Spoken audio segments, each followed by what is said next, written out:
Nako Edo, tutuldukan na at inilabas sa loobin, tanda ba na ibabalik na ang Edrine? Yes po mga guys, Edo tutuldukan na at inilabas na sa loobin niya. Dahil masyado na daw naiipit si Edo sa sitwasyon nila kay Rina. Dahil mini-misinterpret daw ng ibang taga-suporta ng Edrine ang pag-aalaga ni Kalingap Edo kay Rina. Kaya naman naisipan na itong dumistansya na muna kay Rina. Para daw matahimik na ang lahat, pero sinabi naman ni Kalingap Edo na kung sakali nakakailanganin pa daw siya ni Kalingap Rob para utusan na alalayan si Rina ay nandyan pa din daw siya. Dahil hindi naman daw talaga siya totally mawawala para kay Rina. Ang nais lamang ni Kalingap Edo ay matahimik daw muna ang mundo niya dahil bawat galaw daw niya ay laging nakakabit ang pangalan ni Rina. Ayaw daw niya na sa ganoong paraan ay sisikat siya dahil kay Rina. Kaya mas pinili niya na mag-scout kahit sa malayong lugar. Dahil mas gusto niya makilala siya bilang siya ang may pangalan. Napapansin din natin na simula pa lang na inaalagan ni Kalingap Edo si Rina noon ay hindi niya ito binablog. Dahil nga rin sa malaki ang respeto niya kay Kalingap Rob. Kaya naman hindi natin siya nakikitaan na may vlog siya kay Rina. Kaya naman si Kalingap Rob ay saludo din sa pinsan niya na si Kalingap Edo. Dahil napakasipag daw po talaga ni Kalingap Edo mag-scout. Kaya naman siguro gusto na rin mag-lay-low sa pag-alalay kay Rina dahil gusto niya na talagang mag-scout na. Kaya naman mula noong nagpaalam siya kay Rina ay tuloy-tuloy na ang kanyang pag-scout at namayagpag nga ang kanyang YouTube channel. Tumaas ang views at dumami ang kanyang subscriber, kaya naman sana maunawaan din natin si Kalingap Edo sa kanyang desisyon. Alam ko marami pa din talaga sa atin ang umaasa na ibabalik ni Kalingap Rob ang Edrine. Suntok na lang kaya sa buwan na ibabalik pa ang Edrine. Ako isa din na umaasa na balang araw mapapanood na natin uli ang magkuya na laging magkasama sa isang vlog ni Kalingap Rob. Kahit man lang dadalawa si Kalingap Edo sa kanyang kinakapatid para lang mabigyang saya ang mga supporter nila Rina. Lalong-lalo na yung mga senior citizens na talagang nag-iiyakan noong nagpaalam na si Kalingap Edo kay Rina. Alam ko na hindi tatanggi si Kalingap Edo kung sakaling gagawan uli sila ng vlog ni Kalingap Rob. Mabait naman si Edo at maunawain kaya mauunawaan niya ang mga taga-suporta nila ni Rina na sobrang namimiss na silang dalawa. Kayo guys, umaasa pa ba kayo na muling pagsamahin ang magkuya sa vlog ni Kalingap Rob yung araw-araw nating mapapanood sila tulad ng dati?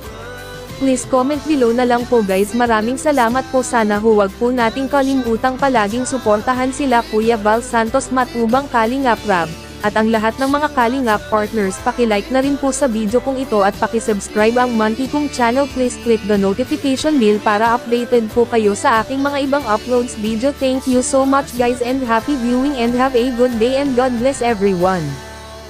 Alam mo naman bro, di ba, masyado nang naiipit si Eds eh. Yun ang nararamdaman ko, masyado na siyang nasasakal, na bawat galaw niya dapat ay dapat connected kay Rina. Parang di ba, bawat galaw niya dapat palagi sa Rina, So medyo na ko na rin yun. Insan, bakit mo naisipan na na ngayon magpaalam na kay Rina?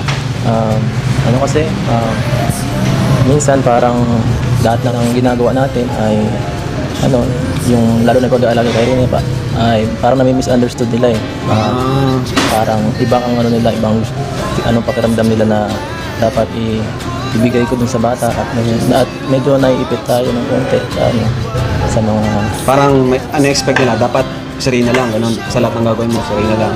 At mas okay na siguro ang ganito yung insan na na lumayo ako at para mas tahimik na yung mga grupo.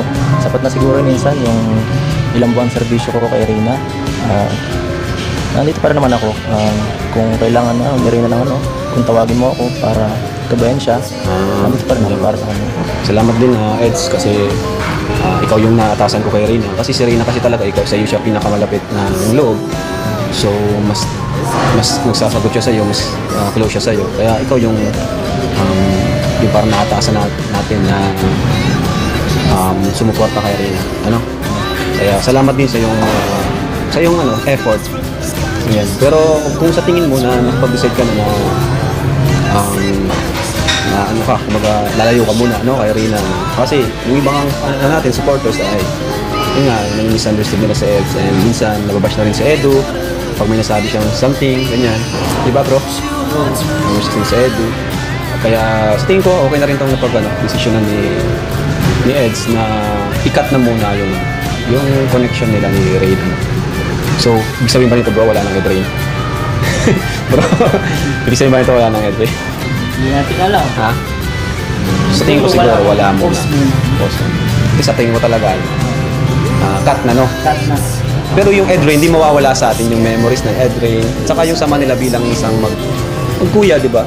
Brotherly love, kuya. Di mawawala yun. Hindi pa rin naman ng Ed Rain. Kumbaga mawawala lang siguro yung hindi mo na natin sila mapapanood na magkasama. Ano? So lahat tayo miss natin yung sama nila, yung banding nila. And sana, maintindihan natin si Ed. Matagal na rin tong matagal na rin tong minsan nababash din talaga siya. And Tiyaga niya bro. saka yung tiyaga niya talagang andun. So sana po mga kalingap, itindihin din po natin yung kanyang desisyon na na di mo na siya lalapit kay Reyna. Pasensya na po kayo lahat. Lalo na yung sumusuporta kay Reyna at sa aming tambalan. Pasensya na po kayo kung ito ang napagdesisyonan ko. Sana po ma-respeto niyo. Kota po natin, si Edo napakasipag mag-start. Oh bro, napakasipag niya. Pagkakaalam ko nga, hindi siya nag-girlfriend para talaga maalagaan si Reyna. Kung ano, parang parang wala rin ako narinig na talaga, focus talaga siya kay Reyna. Grabe. Talagang andun yung passion niya para supportahan sa Reyna.